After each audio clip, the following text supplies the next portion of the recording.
தஞ்சையில் அதிமுக பொதுச் செயலாளர் எடப்பாடி பழனிசாமி செய்தியாளர்களை சந்தித்து வருகிறார். அதனை காரணம் விவசாயிகளுடைய நலன் கருதி பல ஆண்டுகளாக ஏரி குளங்கள் தூர்வாரப்படாமல் இருந்தது.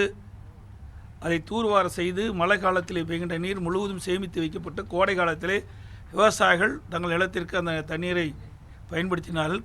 குடிநீர் பஞ்சம் இல்லாமல் இருந்தது. அதோடு மேட்டிலிருந்து திறக்கப்படுகின்ற நீர் கடைக்கோட்டில் இருக்கின்ற விவசாயிகளுக்கும் தங்குதடை இல்லாமல் கிடைக்கும் என்பதற்காக அனைத்து கால்வாய்களும் தூர்வாரப்பட்டது. இப்படி பல திட்டங்களை விவசாயிகளுக்காக செயல்படுத்த அரசு அதிமுக அரசு. இப்பொழுது கூட விடியா திமுக அரசு குறுவை தொகுப்பு அறிவிக்கப்பட்டிருக்கின்றார்கள். அதில் 78.67 கோடி வழங்கப்படுவதாக அறிவித்திருக்கிறார்கள். அதில் 24.50 கோடி அந்த தொகை மகாத்மா காந்தி தேசிய வேலை வாய்ப்பு உறுதி திட்டத்திற்கு ஒதுக்கியது. அதில் ரெண்டையும் சேர்த்து தான் 78.67 கோடி. ஆக அதை கழித்து பார்த்தீங்கன்னா இந்த குறுவை தொகுப்புக்கு 54.17 கோடி ரூபாய் தான் விவசாயிகளுக்கு கிடைக்கும். இது போதாது. ஏனென்றால் குறுவை சாகுபடிக்கு முழுமையாக தண்ணீர் கிடைக்கவில்லை, சம்பா சாகுபடிக்கு முழுமையாக தண்ணீர் கிடைக்கப்படவில்லை, நிலத்து நீர் குறைந்து இருக்கின்றது. ஆகவே இந்த டெல்டா பாசன விவசாயிகளுக்கு குறுவை சாகுபடி செய்யப்பட வேண்டுமென்றால் இன்னும் கூடுதலான நிதி ஒதுக்கீடு செய்து அவர்களுக்கு தேவையான உதவிகளை செய்யப்பட வேண்டும். அதோடு டெல்டா பாசன விவசாயிகளுக்கு அந்த நெற்பயிருக்கு முழுமையான தண்ணீர் பாய்ச்சுவதற்காக மும்முனை மின்சாரம் அதிமுக ஆட்சி இருக்கின்ற பொழுது 24 மணி நேரம் கொடுத்தோம். ஆனால் விடியா திமுக அரசு இப்பொழுது சுமார் 8 மணி நேரம் 9 மணி நேரம் தான் மும்முனை மின்சாரம் வழங்கப்படுவதாக விவசாயிகள் புகார் தெரிவித்திருக்கின்றார்கள். ஆகவே இந்த குறுவை சாகுபடி செய்கின்ற விவசாயிகளுக்கு, இந்த டெல்டா பாசனம் பெறுகின்ற இந்த பகுதி மக்களுக்கு, விவசாயிகளுக்கு மும்முனை மின்சாரம் 24 மணி நேரம் வழங்க வேண்டும் என்று இந்த நேரத்தில் குறிப்பிட விரும்புகின்றேன். அதே போல் இன்றைய தினம் கள்ளக்குறிச்சி மாவட்டத்தில் கருணாபுரம் பகுதியில் கள்ளச்சாராய் மருந்தி அந்த சம்பவ இடத்திலேயே 3 பேர் இருந்ததாகவும் செய்தி ஊடகத்திலே வந்திருக்கின்றது. இன்னும் சில பேர் பாண்டிச்சேரி ஜிப்மர் மருத்துவமனையிலே இன்றைக்கு அவர்கள் அபாய கட்டத்திலே சிகிச்சை அளித்துக் கொண்டிருப்பதாக செய்திகள். கிட்டத்தட்ட 40 பேர் இந்த கள்ளச்சாராய் மருந்தி மருத்துவமனையிலே சிகிச்சை பெறுவதாக தகவல் வந்திருக்கின்றன. இதையெல்லாம் உங்களுடைய ஊடகத்திலும் வந்த செய்திகள். ஆகவே இந்த விடியா திமுக அரசு பொறுப்பேற்றத்திலிருந்து தொடர்ந்து கள்ளச்சாராய் சாவுகள் நடந்த வண்ணம் இருக்கின்றன.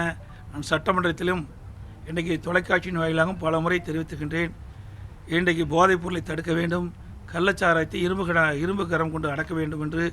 ஆனால் இன்றைய தினம் கள்ளக்குறிச்சி மாவட்டத்தில் அப்பாவி மக்கள், ஏழை மக்கள் கள்ளச்சாராயம் அறிந்து விலை மதிக்க முடியாத உயிரை இழந்திருக்கின்றார்கள் என்பதை இந்த நேரத்தில் சுட்டி காட்டுகிறேன்.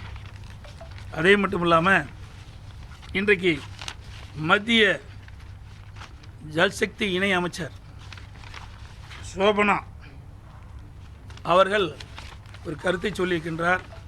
அவர் ஏற்கனவே கர்நாடக அமைச்சரவை இடம்பெற்றிருக்கின்ற பொழுதே மேகதாது அணை கட்டப்படும் என்று அறிவிப்பு வெளியிட்டதாக செய்தியிலே வந்த பத்திரிகை செய்தியும் ஊடக செய்தியும் தெரிவிக்கின்றன. அப்படி இருக்கின்ற ஒருவரை இரு மாநிலத்துக்கும் பிரச்சனை இருக்கின்றது, கர்நாடகத்திற்கும் தமிழகத்துக்கும் பிரச்சனை இருக்கின்றது. அப்படி இருக்கின்ற பொழுது கர்நாடகத்தைச் சேர்ந்த ஒருவரை இன்றைக்கு மத்தியில் ஆளுகின்ற பாரதிய ஜனதா அரசாங்கம் மத்திய இணை அமைச்சராக நியமிக்கப்பட்டிருக்கிறது. விவசாயிகளுக்கு செய்கின்ற மிகப்பெரிய துரோகமாக விவசாயிகள் பார்க்கின்றார்கள். அண்மையில் அவர் பேசியிருக்கின்றார். இன்றைக்கு மத்திய அரசு, தமிழ்நாடு அரசு, கர்நாடக அரசு, பாண்டிச்சேரி இதெல்லாம் ஒன்றாக இணைந்து பேசி இன்றைக்கு மேகதாது அணை கட்டுவதை செயல்படுத்த வேண்டும் என்ற ஒரு செய்தியை வெளியிட்டிருந்ததாக செய்தி ஊடகத்திலும் பத்திரிகை வந்த செய்தி. இது வன்மையாக கண்டிக்கத்தக்கது. இன்றைக்கு ஒரு மத்திய அமைச்சர் நடுநிலையோடு நடந்து கொள்ள வேண்டும். ஏனென்றால் உச்சநீதிமன்றம் ஏற்கனவே தெளிவான தீர்ப்பை கொடுத்துக்கின்றது. காவிரியில் வருகின்ற நீரை தடுக்கவோ தேக்கவோ திருப்பி அனுப்பக்கூடாது என்று தெரிவித்த பிறகு மேகதாதுவிலே அணை கட்டுப்படும் என்று சொல்வது ஒருபோதும் ஏற்றுக்கொள்ளப்பட மாட்டாது. ஏற்கனவே தண்ணீர் கிடைக்காமல் நம்ம டெல்டா மாவட்டம் பாலைவனமாக மாறிக்கொண்டிருக்கிற இந்த நேரத்தில் இந்த மத்திய இணையமைச்சர் ஜல்சக்தியினுடைய மத்திய இணையமைச்சர் கர்நாடகத்தைச் சேர்ந்தவர் சோபனா அவர்கள் இந்த கருத்தை சொல்வது கண்டிக்கத்தக்கது. முன்னாள் நீதிபதி சந்துரு வந்து ஒரு பரிந்துரை பண்ணியிருக்காரு, அதை எப்படி பார்க்குறீங்க? அது முழுமையாக எனக்கு கிடைக்கல, அதை பார்த்துட்டு தான் சொல்ல முடியும். பத்திரிகையில் ஊடகத்தை தான் செய்தி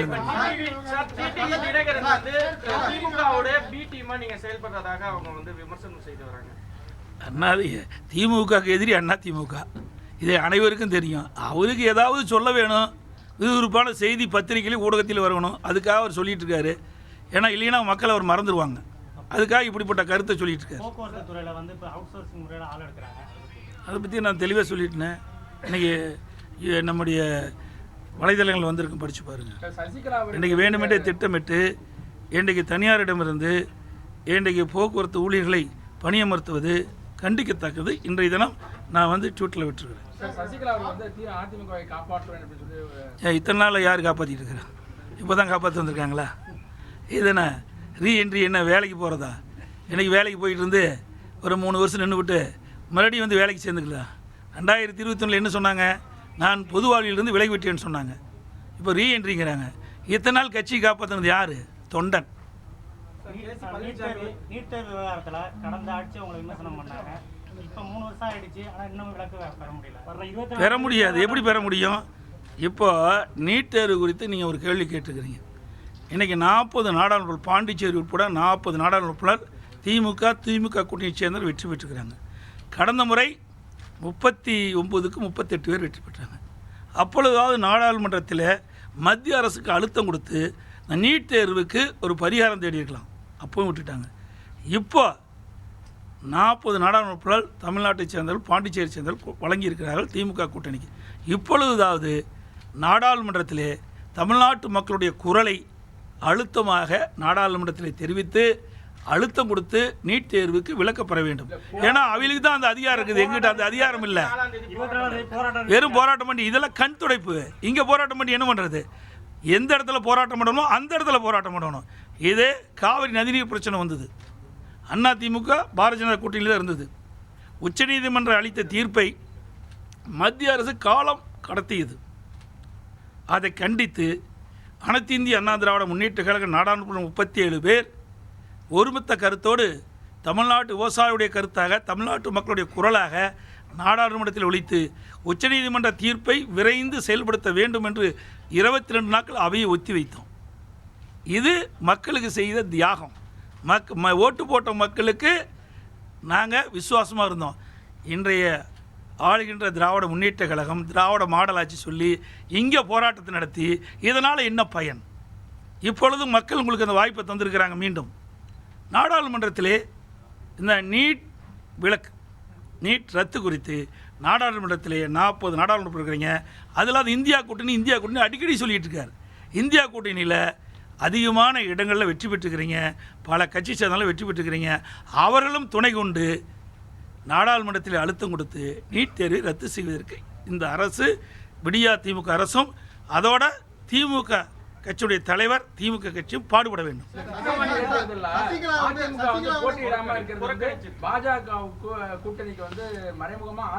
ஏங்க நான் தான் விளக்கம் கொடுத்துட்டேன். எங்கள் கட்சி பற்றி பேசுறதுக்கு அவருக்கு ஏன் அவ்வளோ பதற்றம், தோல்வி பயம்? அவங்களுக்கு அதிமுக களத்திலிருந்து விலகி இருக்குது. நீ ஏன் பயப்படுற? அதிமுக பற்றி நீ ஏன் கவலைப்படுற? கவலைப்பட வேண்டியது நாங்கள். நீ ஏன் அவ்வளோ அக்கறை இருக்குது? உங்களுக்கு எதுக்கு பதற்றம்? ஆக அனைத்து இந்திய அண்ணா திராவிட முன்னேற்ற கழகம் நடந்து முடிந்த நாடாளுமன்ற தேர்தல், விழுப்புரம் நாடாளுமன்ற தேர்தலில் விக்கிரவாண்டி தேர்தல் வருது.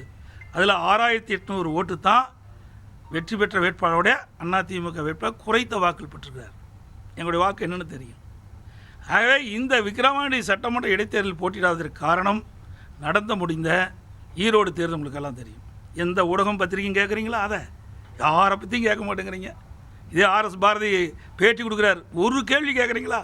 36 இடத்துல கூடாரம் அமைச்சு, நான் தான் ஏற்கனவே சொன்னதை போல் ஆடு மாடுகளை பட்டியலை அடைப்பதை போல் வாக்காளை அழைத்து வந்து காலையில் அமர வைத்து மாலை விடுவிக்கிறாங்க. எங்கே போய் வாக்குகளை செஞ்சிருச்சு நாங்கள் வாக்கு கேட்குறது? ஆகவே தான் நாங்கள் இந்த தேர்தலை புறக்கணிச்சிருக்கிறோம். அது மட்டும் இல்லை, இன்னும் ஆர்எஸ் பாரதி சொல்ல இது மத்திய அரசு நடத்துகிற தேர்தல். மத்திய அரசு தான் தேர்தல் நடக்குது, மாநில அரசு அதிகாரிகள் தான் தேர்தல் நடத்துகிறாங்க. மத்திய அரசு அதிகாரிகள் வந்து தேர்தல் நடத்தலை. இங்கே இருக்கிற அதிகாரிகள் இந்த 21 நாள் முடிஞ்ச பிறகு மீண்டும் இங்கே தான் பணியில் செய்யணும். ஆக இவர்கள் என்ன சொல்லுவோ அதைத்தான் கேட்கணும். இல்லாவிட்டால் அவருடைய நிலைமை தலைகளாக மாறிவிடும். காவல்துறையாக இருந்தாலும் சரி, மற்ற துறையாக இருந்தாலும் சரி, இது எல்லாமே ஊடகத்துக்கும் தெரியும், பத்திரிக்கையும் தெரியும். ஆனால் எங்களை தான் திருப்பி கேள்வி கேட்குறீங்களோ ஒழிய அவர்களை திருப்பி எந்த கேள்வியும் கேட்க மாட்டேங்கிறீங்க. சசிகலா அவர்கள் வந்து அதிமுக ஜாதி கட்சியா மாறிருக்கு அப்படின்னு சொல்றாங்க. எந்த அடிப்படையில் சொல்கிறாங்க? அவங்க பேட்டியில சொல்லியிருக்காங்க. எந்த அடிப்படையில் சொல்கிறாங்கன்னு திருப்பி கேளுங்க.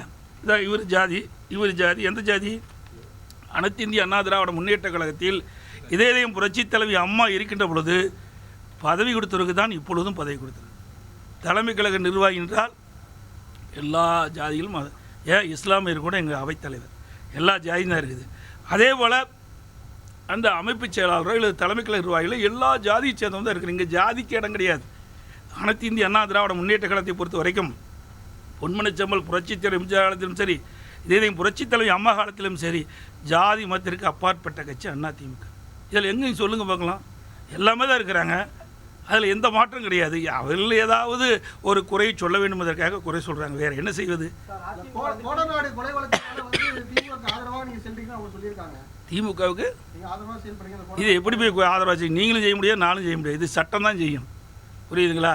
அனைத்து இந்திய அண்ணா திராவிட முன்னேற்ற கழக அரசு இருக்கின்ற பொழுது கொலையாளியை கண்டுபிடித்தது நாங்கள் தான், அவர்கள் மீது குற்றப்பத்திரிகை தாக்கல் பண்ணதும் நாங்கள் தான், அவர்களை பிடித்து சிறையில் அடைத்து நீதிமன்றத்தில் ஆஜர்படுத்துன்னு நாங்கள் தான், எல்லாம் நாங்கள் தான். ஆனால் அவருக்கு ஜாமீன் கொடுத்தது யார்? அதை ஏன் நீங்கள் கேள்வி கேட்க மாட்டேங்கிறீங்க? ஜாமீன் கொடுத்தது திமுக கட்சியை சேர்ந்தவர். அதற்கு வழக்கறிஞர் யார்? திமுக வழக்கறிஞர். அப்படின்னு யார் கொலை குற்றவாளியை காப்பாற்றுறாங்க? கொலை குற்றவாளியை கண்டுபிடித்து தண்டனை பெற வேண்டும்ன்றது அதிமுக அரசு. கொலை குற்றவாளியை காப்பாற்ற வேண்டும் என்று துடிக்கிறது திமுக.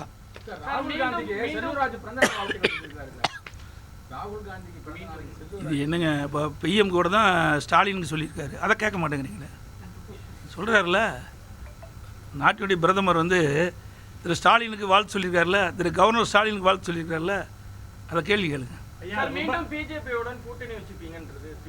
ஏங்க நீங்கள் கற்பனையான கேள்விக்கு நாங்கள் சொல்ல முடியுமா? அது வேறு என்னங்க சொல்ல முடியும்? வேறு இதே தானே கீரல் வந்து ரெக்கார்ட் மாதிரி சொல்லிட்டு இருக்கிறாங்க. வேறு என்ன சொல்ல முடியும்? இந்த 3 ஆண்டு திராவிட முன்னேற்ற கழக ஆட்சியில் மக்கள் பட்டது துன்பம் தான், வேதனை தான். வேறு எந்த பயனும் கிடைக்கல. என்ன செயல்படுத்தியிருக்காங்க சொல்லுங்கள்? எந்த திட்டத்தையாவது கொண்டு வந்து நடைமுறைப்படுத்தியிருக்கீங்களா? எல்லாம் அனைத்து இந்திய அண்ணா திராவிட முன்னேற்ற கழக ஆட்சியில் போடப்பட்ட திட்டத்தை தான் முடிவிட்டு அந்த பணியை திறந்து வச்சுட்டு இருக்காங்க. இன்னும் புதிய எந்த திட்டத்தையும் கொண்டு வந்து, பெரிய திட்டங்கள் எதுவுமே கொண்டு வந்து இன்ன வரைக்கும் நிறைவேற்றுற மாதிரி எதுவுமே கிடையாது. அது மட்டும் இல்லை, அதிமுக ஆட்சி இருக்கும்பொழுது 5,18,000 கோடி தான் இருந்தது. அப்போ என்ன சொன்னாங்க? தமிழ்நாட்டு மக்களை கடனாளி ஆக்கிட்டு இருந்தாங்க. இப்போ என்ன ஆகிருக்குது? ஆட்சிக்கு வந்து 3 ஆண்டில் 3.5 லட்சம் கோடி கடன் வாங்கியிருக்கிறாங்க. அதுவும் ஏதாவது புதிய திட்டம் வந்திருக்குன்னா அதுவும் இல்லை. அதிமுக ஆட்சியில் அதிக பாலங்களை கட்டி கொடுத்தோம், அதில் தடுப்பணை கட்டணும், தூர் வாரணும், அதிக ஒரே ஆண்டில் 11 மருத்துவக் கல்லூரி கொண்டு வந்தோம். அதே போல்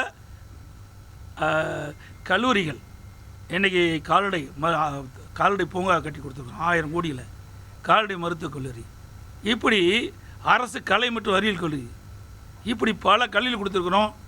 இப்படி புதிய புதிய திட்டங்களை கொண்டு வந்து தமிழ்நாடு வளர்ச்சி பெறுவதற்கு ஏற்றமாக இருந்தது அதிமுக அரசு. திராவிட முன்னேற்ற கழக அரசு வந்த பிறகு என்ன புதிய திட்டத்தை கொண்டு வந்து அதனால் மக்கள் என்ன நன்மை பெற்றுருக்கிறாங்க? 3 லட்சம் கோடி வாங்கியிருக்கீங்களே, இதில் என்ன புதிய திட்டம் வந்திருக்குது?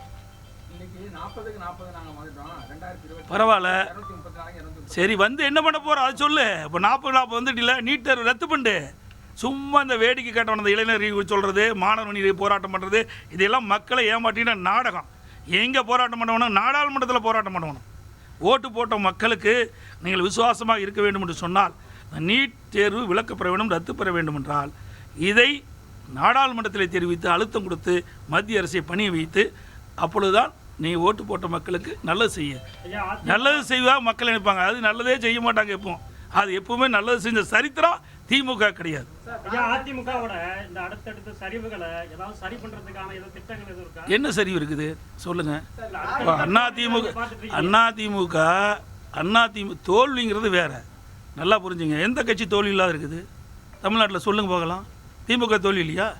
1991 2 எம்எல்ஏ வந்தது, 2 தானே வந்தது. 2014 ஒரு எம்பி கூட கிடையாது தமிழ்நாட்டில். 9 இடத்துல 3வது இடம், 2 இடத்துல டெபாசிட் போயிடுது, கன்னியாகுமரி தருமபுரி. மறுபடியும் வரல.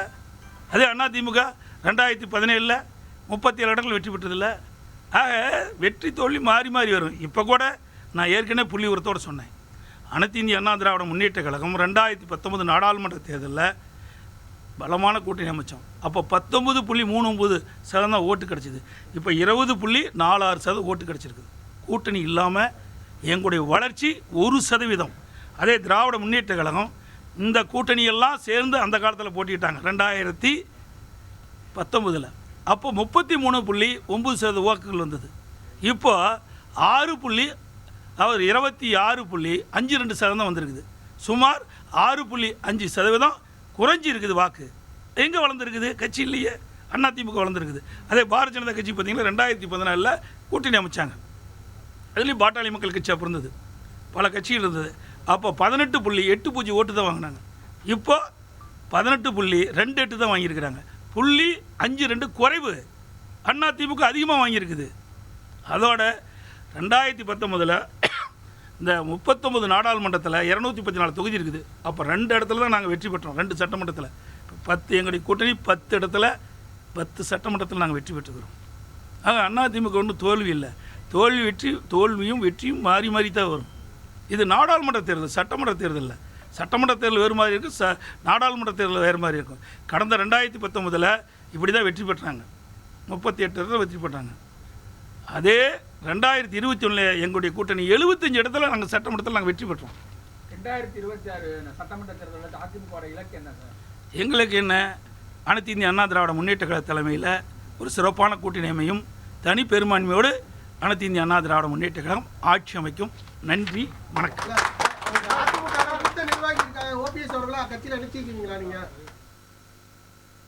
தஞ்சையில் அதிமுக பொதுச் செயலாளர் எடப்பாடி பழனிசாமி அவர் எப்படி சேர்த்த முடியும்? இப்போதான் அதிமுகவுக்கு எதிராக ரெட்டலை ஏற்ற போயிட்டு போட்டிட்டு இருக்காரு. ஒரு தொண்டனை கூட மதிக்க மாட்டான்.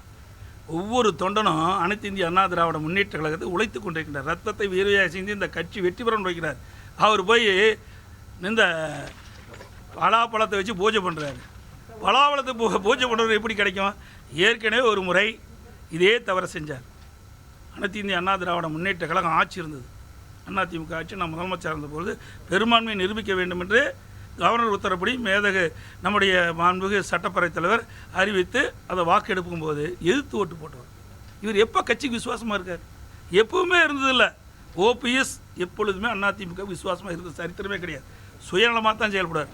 இதே 1989ஆம் ஆண்டு இதே புரட்சித் தலைவி அம்மாவர்கள் தன்னந்தனியாக அம்மா தலைமையில் ஒரு கட்சி சேவல் சின்னத்தில் நான் நின்னேன். அப்போ அம்மா சேவல் சின்னத்தில் இருந்தால் போடி நாய்க்கனூரில். அப்பொழுது திருமதி வெண்ணிலா நிர்மலா அவர்கள் ஜானகினி சர்வா போட்டாங்க. அப்போ சீஃப் ஏஜெண்டாக இருந்தவர் இந்த ஓபிஎஸ். அம்மாவுக்கு எதிராக அப்போவே இருந்தார். எப்போ அம்மாவுக்கு விசுவாசமாக இருந்தார்? எப்போ அதிமுகவுக்கு விசுவாசமாக இருந்தார்? எந்த காலகட்டத்திலும் விசுவாசமாக இருந்தது கிடையாது. சுயநலம். இப்போ கூட சுயநலத்தில் தானே அங்கே போய் போட்டிட்டார். ஜெயிச்சா மத்திய மந்திரி ஆகலன்னு. ஆனால் நாட்டு மக்கள் அவருக்கு சரியான தண்டனை கொடுத்துருக்கிறார். ஒரு பலாப்பழத்தை போய் வச்சு பூஜை பண்ணுறவரை எப்படி அனைத்து இந்திய அண்ணா திராவிட ஒரு தொண்டை ஏற்றுக்குவான்? சொல்லுங்க பார்க்கலாம். இது அனைத்து இந்திய அண்ணா திராவிட முன்னேற்ற கழகத்தை பொறுத்த வரைக்கும் இதயம் புரட்சித் தலைவி அம்மா, பொன்மனச்செம்மல் புரட்சித் தலைவி எம்ஜிஆர் இருவரும் தெய்வங்கள். இந்த கட்சி கட்டி காக்குறாங்க. இந்த கட்சிக்கு எவர் ஒரு துரோகம் செஞ்சாலும் ஓபிஎஸ் நிலை தான் வரும். செய்திகளை உடனுக்குடன் தெரிந்து கொள்ள உடனே சப்ஸ்கிரைப் பண்ணுங்க.